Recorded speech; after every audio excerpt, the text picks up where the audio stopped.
Price the Lord. எல்லாரும் எப்படி இருக்கீங்க? நல்லா இருக்கீங்களா? உங்களை பார்க்கறது நான் ரொம்ப சந்தோஷப்படுறேன். ஆண்டவரை துதிக்கிறேன். ஆமேன். எல்லாவற்றிலும் தேவன் உங்களோடு கூட இருந்து சகலவித நன்மைகளையும் ஆசீர்வாதங்களையும் கர்த்தர் உங்களுக்கு தருவாராக. இந்த ஆண்டுடைய வருகையின் கடைசி நாட்களிலே வாழ்ந்து கொண்டிருக்கிறோம். சபை மக்களே எச்சரிக்கை, தேவன் சீக்கிரமாய் வரப்போகிறார்.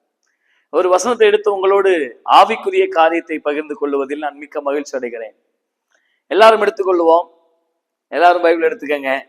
யோவான் 2ஆம் அதிகாரம். யோவான் 2ஆம் அதிகாரம் எடுத்துட்டீங்களா? ஆமென் சொல்லுங்க.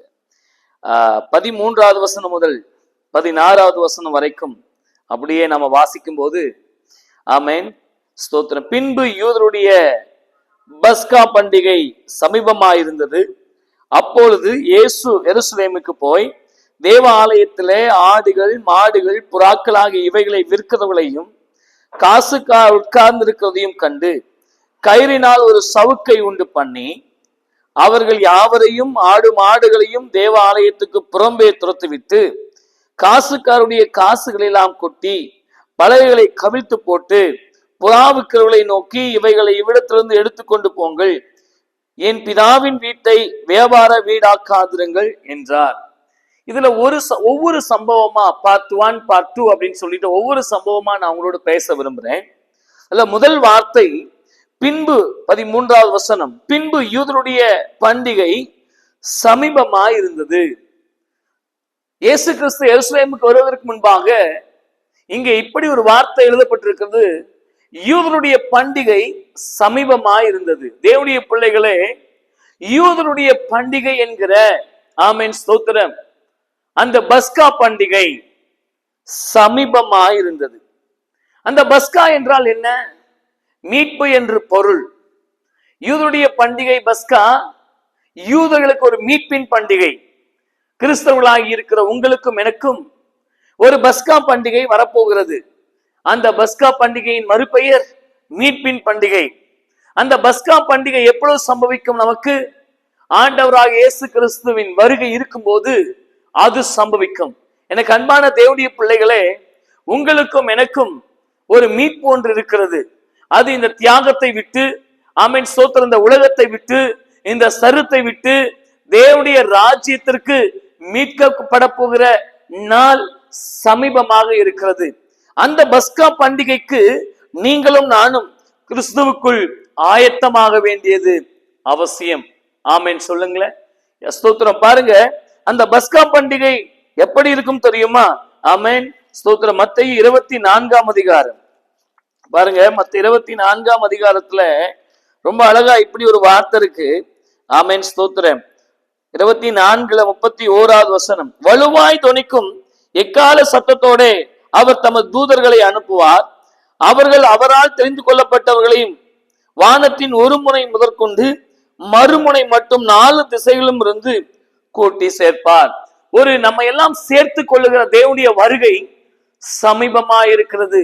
எப்படி இயேசு கிறிஸ்து எருசலேமுக்கு வருவதற்கு யூதருடைய மீட்பின் பண்டிகையாகிய பஸ்கா சமீபமாய் இருந்ததோ, அதுபோலவே ஆண்டுடைய வருகை மிகவும் சமீபமாய் இருக்கிறது. தேவன் விரைந்து வரப்போகிறார். எனக்கு அன்பானவர்களே, ஆமென் ஸ்தோத்திரம், நீங்கள் அவரை சந்திக்க விரும்பினால் பாவ மன்னிப்பை அடைவது, ரட்சிப்பை அடைவது மிகவும் அவசியமாயிருக்கிறது. ஆமென். ரட்சிக்கப்பட்டவர்களை மாத்திரமே தேவன் அவருடைய மீட்பின் பண்டிகையிலே மீட்டுக் கொள்ளுவார், அவருடைய வருகையிலே மீட்டுக் கொள்ளுவார். ரட்சிக்கப்படாதவர்களை அவர் ஒரு காலும் மீட்டுக் கொள்ள மாட்டார். அப்படின்னா ரட்சிப்புனா என்னங்க?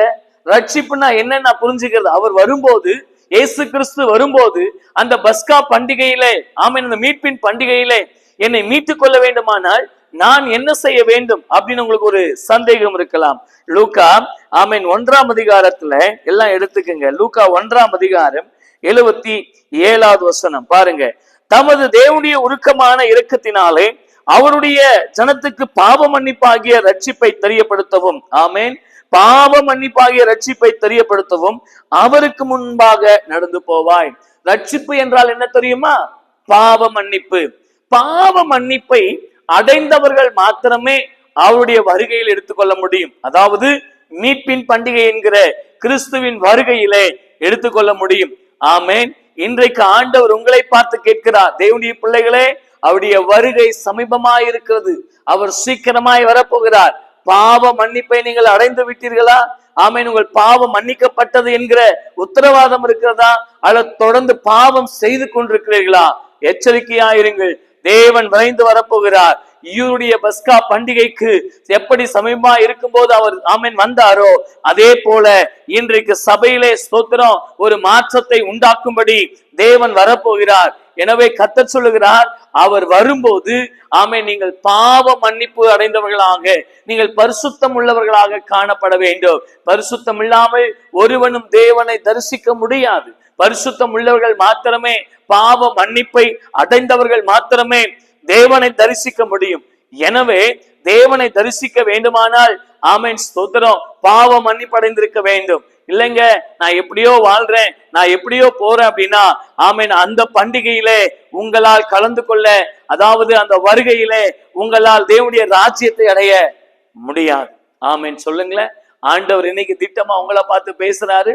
கீழ்ப்படுதல் உள்ளவர்களாக, உணர்வு உள்ளவர்களாக, பயபக்தி உடையவர்களாக ஆமென் எல்லாவற்றிலும் பஸ்கா பண்டிகைக்கு ஆயத்தமாகுங்கள். ஆண்டவர் சீக்கிரமாக வரப்போகிறார்.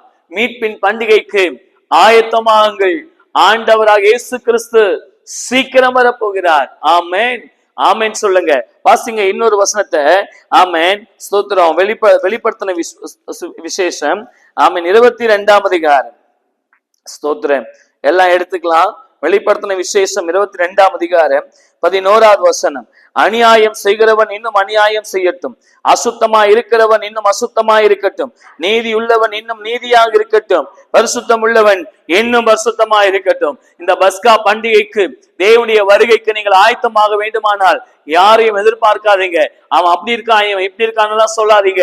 உங்களை நீங்கள் பரிசுத்தப்படுத்திக் கொள்ளுங்கள், உங்களை நீங்கள் தகுதிப்படுத்திக் கொள்ளுங்கள்.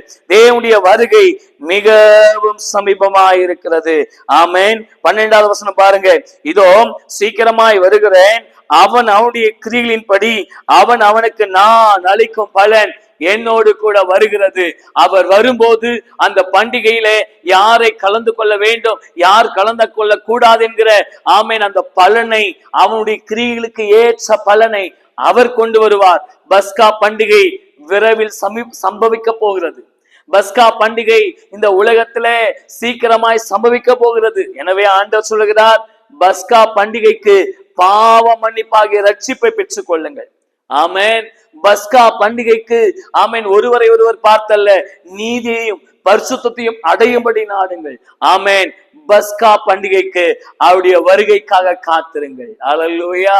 அவர் எக்கால சத்தத்தோடும் தூதர்களோடும் வந்து இந்த பூமியிலே ஒரு முனை தொடங்கி மறுமுனை வரைக்கும் உள்ள தம்முடைய ஜனங்களை அவர் அண்டைக்கு சேர்த்துக் கொள்ளும்படி விரைந்து வரப்போகிறார். ஆமென். பஸ்கா பண்டிகை என்றால் மீட்பின் பண்டிகை என்று அர்த்தம். பஸ்கா பண்டிகை என்பது ஆவிக்குரிய சத்தியமாக சொல்லுகிறேன், நமக்கெல்லாம் இருக்கிற ஒரு பெரிய பஸ்கா பண்டிகை தேவனுடைய வருகை.